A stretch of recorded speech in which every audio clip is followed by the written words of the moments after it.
Hi, welcome to this lecture on transcranial magnetic stimulation protocols and effects. In today's lecture, we're going to look at some approaches on how we design our studies and how we can investigate stimulation together with our measurement. We're also going to look at some specific protocols, for example, the frequency that we stimulate or the timing of the stimulation. And we're going to look at which effects that might have on the brain and neurophysiology. For the majority of this talk, we'll focus on a system in the brain that we know exceptionally well and where we have an immediate readout. That will be the motor system. We can stimulate over the primary motor cortex and we can record from the muscles in the hand. But first, let's look at the main approaches. We often distinguish between online approaches, where the stimulation is delivered at the same time as where we expect our effects, where we also do our measurements. So we do our stimulation and measurement online. The other set of approaches we often refer to as offline, because here we stimulate and we look at delayed effects that might last a little bit longer. The timing of these effects isn't set in stone. There isn't a magic differentiation between acute effects and delayed effects. In fact, delayed effects still need to come from somewhere, so they're often accompanied by acute effects when we might just choose not to measure them. And similarly, when we talk about delayed effects, the majority of studies in the healthy population focuses on transient early phase plasticity. Now, later on in a lecture on plasticity, we'll be explaining what exactly we mean with this. But for now, it's most important that any effect lasts for a short period of time, maybe half an hour, and then it goes back to baseline. Let's dive deeper in the specific protocols that we have. If we are dissociating between online protocols or offline, let's first have a quick look here at these online effects. The most simple protocol will be a single pulse. And we can deliver that single pulse and at every trial one, for example. And when we do so, we often take into account that it isn't regular, that it's unpredictable when that pulse will be coming up. And here, you might already anticipate what our next protocol is going to be. We can deliver those pulses in a pair or maybe even in a burst. The pair protocols, where we have two, the timing between them matters a lot. We'll see later in this lecture on how at the millisecond precision, different timing between these pulses will lead to different effects. But burst protocols, where we might deliver 3, 4, maybe 5 pulses in rapid succession, those are most often used when we want to have an acute effect that lasts a little bit longer. Not only a single pulse, but we say, well, what if we want to interfere with brain activity for a whole second? We're delivering multiple pulses in a row, but still maybe one of those bursts per trial. This looks, on the stimulation side, relatively simple. It just matters how many pulses we are delivering. But when we look at the brain, it quickly becomes a little bit more complex. For example, even stimulating over the primary motor cortex, below the stimulator is a whole complexity of neurons. We have pyramidal cells, primarily in layer 5, that have output signal. We have top pyramidal cells and inhibitory interneurons. Everything is mixed there in local interneuronal circuits. And the TMS pulse coming from the top stimulates all of it. On the right, you can see what would happen if we're able to record straight from the output of the brain. We first see an artifact and then a series of waves. Why do we see not just one pulse, but a series of action potentials? Now, let's dive deeper. Okay, our TMS coil is positioned over the primary motor cortex, and we can record from the muscle in the hand. This is nearly a direct projection, but there is one waypoint. The signal traveling from the primary motor cortex projects on alpha motor neurons in the spine, and from there they go to the muscle. So nobody will ever tell you that TMS is restricted to the local site of stimulation. The most basic effect of TMS is already a circuit effect. It is transsynaptic. But I was highlighting that there's not only a circuit from the brain to the muscle, there's also a circuit at the stimulation site. And I've had a schematic drawing, excuse me for my simplicity here, but we're looking at a big pyramidal cell in layer 5. And it has an axon that runs all the way down to your spine. And at the top, that's where the dendritic tree is. It projects into layer 2 and 3 of the cortex. You might think if we deliver a TMS pulse, we are activating this big output neuron, and that sends a signal down to the spine that is picked up then by your muscle. Actually, that can happen, but it's not the most common effect. Because at the top in the dendritic tree, there are many excitatory interneurons projecting on it, delivering input. They also experience the stimulation. So they also have action potentials and they're synchronized to the stimulation. If you wait only a millisecond or maybe a millisecond and a half, this signal crosses the synapse onto the pyramidal cell, travels down on the dendrite to the cell body, and then might elicit, if it's strong enough, an action potential traveling down. This is what we call an indirect wave, because it was actually started from an interneuron right at the top. It wasn't a direct stimulation of this pyramidal output. No, it was an indirect stimulation. But you can see that that circuit at the top just doesn't have only one of those projections. Some interneurons are actually in a series. So if we wait a little bit longer, we can see that they also go across the synapse and maybe then travel down and excite the pyramidal cell again a millisecond and a half later. Even others go down further, and now we have a whole series of waves that follow each other in rapid succession, right? A little bit more than a millisecond one after the other. But that's not what I observe. You can see here at the bottom, when we measure from the hand, this is measuring from the muscle that's controlling your finger movement, that there's only one deflection. So how can this be? We have a series of indirect waves in the brain, but we have only one deflection or potential in the muscle. To uncover what is happening in between, we need to record from that signal in between. This might be available for patients where we're investigating the spine. Maybe that's for reasons of chronic pain or other neurological conditions. And when you're recording from the spine after a TMS pulse, that's where you can see all those volleys traveling down. Not a single one, but multiple of these indirect waves. But at the alpha motor neuron in the spine, all of them are coming in, and each small indirect waves lead to a little nudge, bringing it closer to the threshold until you reach the threshold, and boom, there's the action potential. So our spine helps to integrate the incoming signal. It summates it until there's enough evidence coming in, and only then it triggers an action potential in the muscle. This is a fantastic system that makes sure that our muscles aren't contracting for the smallest deviations that might come in as noise, but only when it really matters.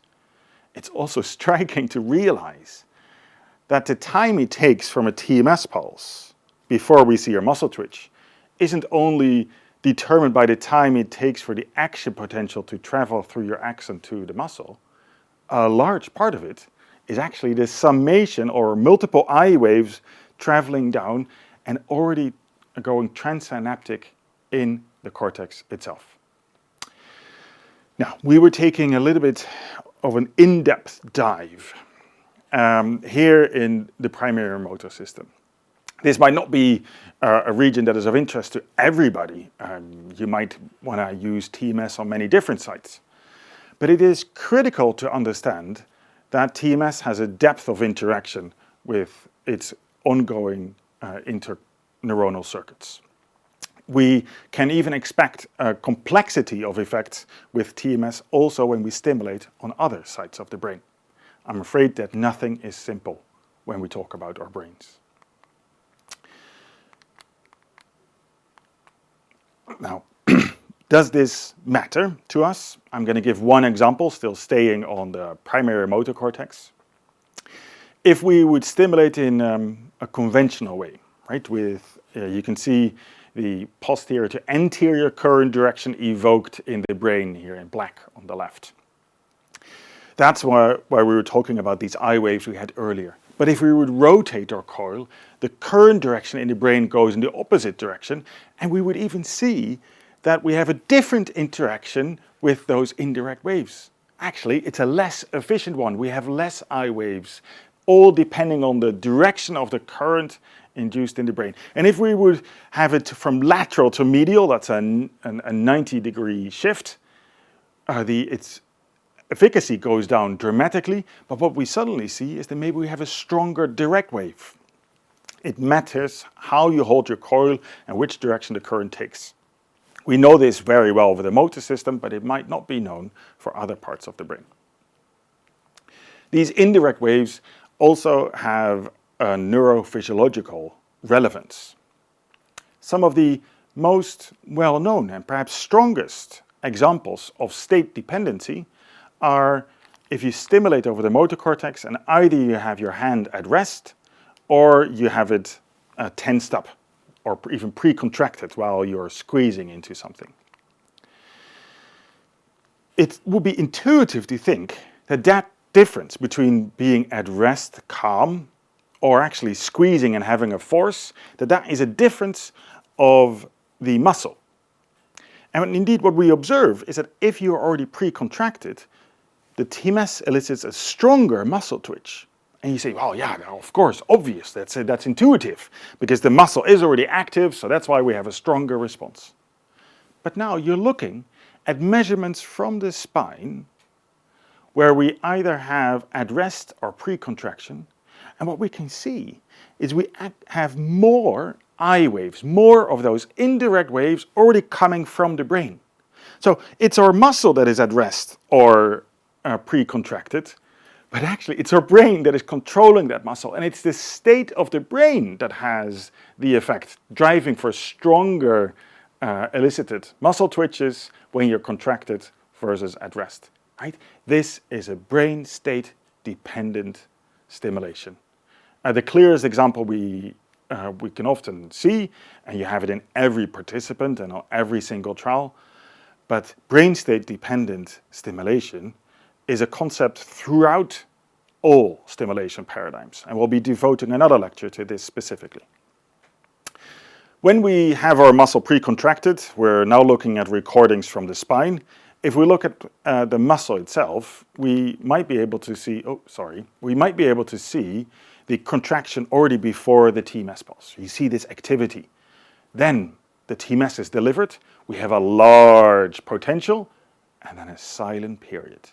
This is very conventional, very often observed. The stronger the contraction, the longer the silent period. And these are often driven by GABAergic effects. So GABA, an inhibitory interneuron, drives a silent period on that circuit, and that can last, well, maybe even 200 milliseconds. And then the activity continues because you keep on contracting. Let's switch. We have talked about the complexities of single pulses already. And that's a whole depth of everything that can be going on. We can use paired pulses, the combination of two pulses, to start teasing this apart a little bit. And the most common approach for paired pulses is when the two pulses are both delivered over the primary motor cortex. When a single pulse is delivered, and you can see that here at the top, we have a muscle twitch, a motor evoked potential. And then the second row depicts when we proceeded with a pulse just before. So that's only a few milliseconds before. This leads to a dramatic reduction of the muscle twitch that is completely driven by the I waves, the indirect waves disappearing. So having a pulse conditions to lead to an inhibition later on. It matters on the timing, it matters on the intensity of our pulse, and we'll be devoting another lecture looking at all the complexities of paired pulses. But you might understand that the timing here is critical. because the immediate inhibition is driven often by GABA, but then GABA that's already at the synapse and can be immediately released. But what happens if we would wait a little bit longer, right? Now we have, let's say, 12 or 15 milliseconds between our pulses. The fast GABAergic inhibition has already passed, and what we now observe is a stronger effect, a facilitation. It's because we have primed the circuit, excitatory neurons are projecting, and we give them an extra boost right when the signal comes in. These are known as paired protocols, and they tell us something about the intercortical circuit. They tell us something about inhibitory projections with the short timing, short intercortical inhibition, and they tell us something about excitatory projections, the short intercortical facilitation. So these protocols tell us a lot about the neurophysiology of the primary motor cortex. But in cognitive neuroscience, we'll now be looking at protocols that are often used for many different brain regions and are specifically used to intervene with the plasticity to have longer term effects, these offline protocols. The first ones are repetitive protocols, for example, a low frequency stimulation, and that might be a stimulation at 1 Hertz, where we not only deliver one pulse, but many in succession. You can also understand, well, this repetitive pulses, the brother of this would be high frequency pulses, where we deliver them at 10 Hertz. And what we've seen is that it matters at which frequency we stimulate. Some have inhibitory effects, others have a more facilitatory effect. The third structure you see here is what we call patterned stimulation. It's not just at one frequency, but we have a pattern. And the most common one is a theta burst pattern. Theta refers to the 5 Hertz cycle, and burst refers to, in this case, a triplet of stimulation at 50 Hertz. So that would be like... This isn't an accidental protocol. In fact, theta burst cycles with high frequency encapsulated in lower frequencies are very common in the brain and directly related to plastic mechanisms. If we would have a continuous theta burst, this might induce an inhibition, a long-term depression. If we have rest periods in between, that might result in an intermittent theta burst pattern. So here we have a triplets for maybe 2 seconds, then we wait for 8 seconds, and again, this alternating stimulation and rest that allows the brain to compensate or even to react on the plasticity induction. And what we now see with this alternating structure, that we have a facilitatory effect, predominantly. But let's look at that in a little bit more detail. Now, first, the low frequency repetitive stimulation. These are the classic ones, I will say. They've been around for decades now, and they're very robust to, especially in the motor system. The longer you stimulate, the stronger and the longer the inhibition of the excitability of the brain lasts. If we have higher frequency stimulation, especially going, for example, to 10 Hertz, we might see that we have a longer lasting facilitation. The excitation goes up. And it has been proposed when these theta burst protocols were first developed that they also seem to diverge. That either they were going up for an intermittent theta burst, going down for a continuous theta burst, and there was this control protocol where you had a little bit of both, and the net result was no change at all. But in the past decade, people have replicated these approaches in larger samples with a more random selection of the population for people who are coming in from a different brain state. And now what you're seeing is, in fact, the stimulation has very different effects depending on the individual. So we look at 2 protocols that are supposed to have opposing effects, but the predominant view we see here is that there is plasticity induction in nearly all participants, but it can go in any direction. It can be positive facilitation, it can be negative, the inhibition we see over there. So what's going on here? Is the protocol ineffective? Well, probably not. But remember how we said the effect of your brain stimulation protocol is as much dependent on the stimulation protocol as it is on the brain. That's why we call it brain stimulation. Maybe what's going on here is that everybody's brain is in a slightly different state and we would see opposing directions. Therefore, we often refer to these protocols as plasticity induction protocols, rather than referring to the direction that they might take. So, in summary, the conventional idea of these offline protocols has been that we have a binary distinction between either inhibitory protocols relying on long-term depression mechanisms or excitatory protocols relying on long-term potentiation mechanisms.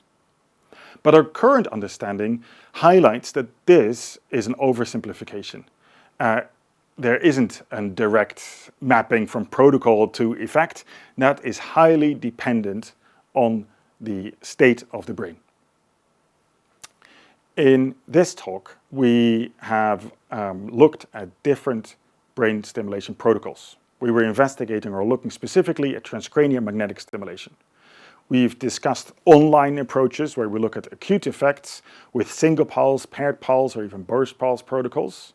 We were diving deep into the neurophysiology and uncovered some of the complexities on how that it matters where you time your pulses. We also looked at a very common approach in cognitive neuroscience and now also in the clinic, where the aim is not to have an acute effect, but to induce early phase plasticity. We were highlighting that we have low and higher frequency protocols that have been proposed to have either inhibitory or excitatory effects. We were looking at slightly more recent and more neurophysiologically inspired protocols, specifically the theta burst family.